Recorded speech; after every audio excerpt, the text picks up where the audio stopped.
Hi, my name is Anastacia Quinones. I am the new executive chef at restaurant Alma. I am 30 years old.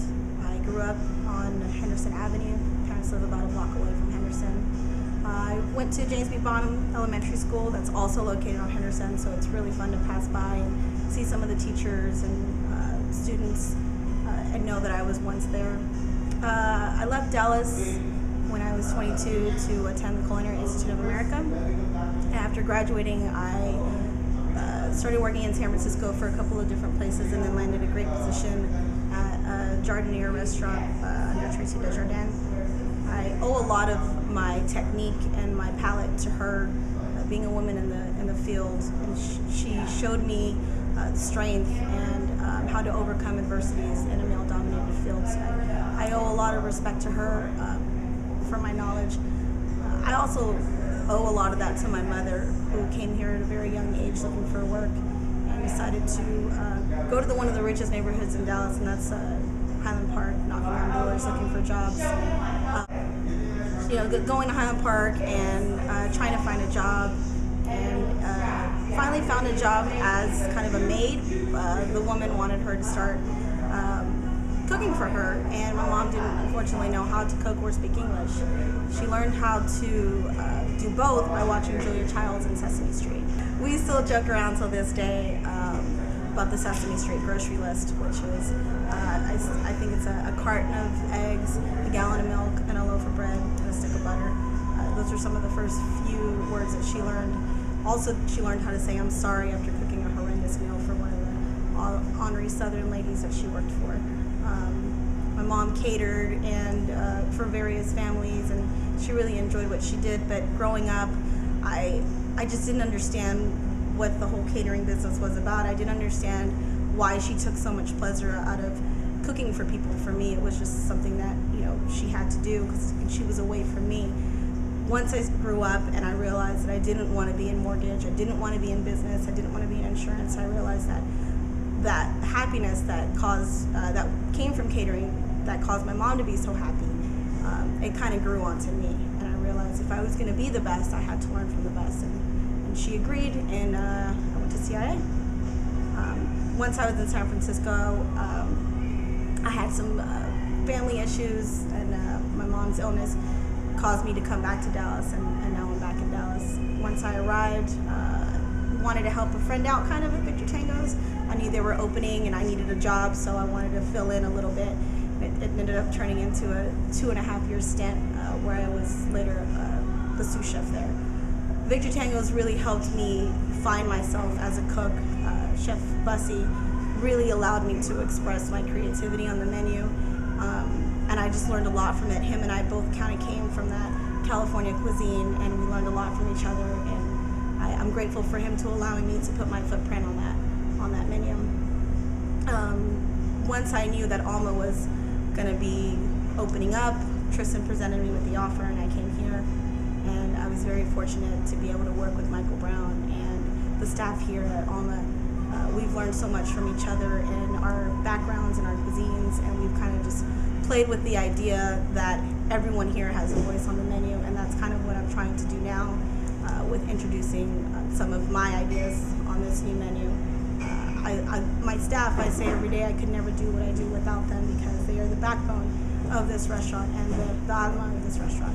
So I owe them a lot of respect, and I'm very grateful for the position that I've been given. So what is your footprint or your fingerprint on the menu? What might it look like?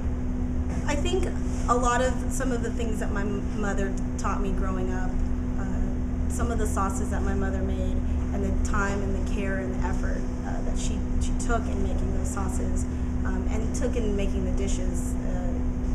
It's just amazing.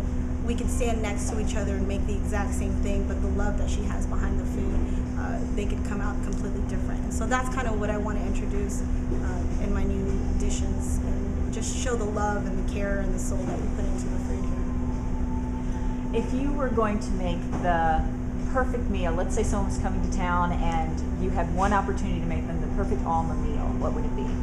I would have to say the chile relleno. I think because growing up, it was something that we only did on special occasions. The egg batter, the oil, everything just takes so much care and pride and time. My mom used to say that if two people batter the eggs, it'll never rise, it'll never fry properly. So we have one person that only does a chili rellenos every day, and it's a very special process. I would definitely want to make that as a special meal for somebody. And if you were going to have a special dinner yourself that wasn't cooked by your family and wasn't here at Alma, where would you go? Wow, that's hard. I would probably say Victor Tango's, just because of the wider range of food. Depending upon what mood I'm in, I can always look at the menu and say this is exactly what I want, and plan my meal for the next time I come. What is your favorite cocktail? The Alma Verde here. And what's in it? It is Serrano's, cilantro, tequila, and Coco Lopez, or coconut juice. It's just a great combination of sweet, acid, and spiciness that just work really well together. What do you think about what's happening with regional Mexican cuisine in Dallas? Do you think that we're going to see a rise and a fall, or do you have indications that it's here to stay?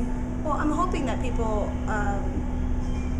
understand what I feel about Mexican food. I would like to kind of reference it to Italian food and French food, where you have your smaller restaurants that do really, really nice French food, and I think Mexican food is going that same route, where you can go down the street and get a taco for $3 or $4. Here at Alma, you're not just paying for the taco, you're paying for the service, the ambiance, the love, the care that goes behind everything that we do.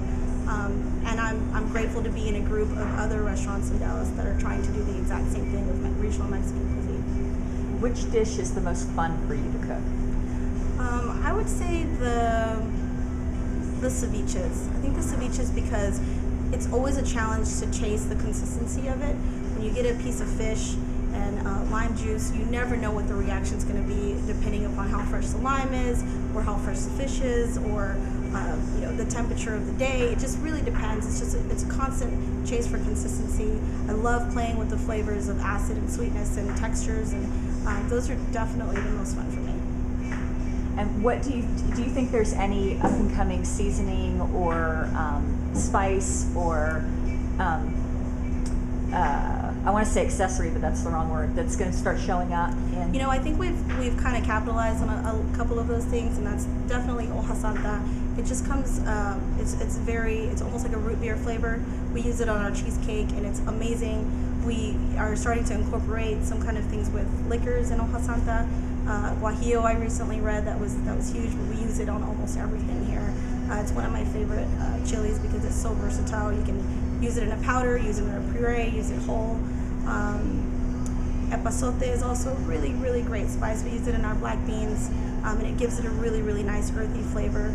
I just think there's a ton of Mexican herbs and spices that are really, people really underestimate, and we love to incorporate those in our new dishes here at Alma.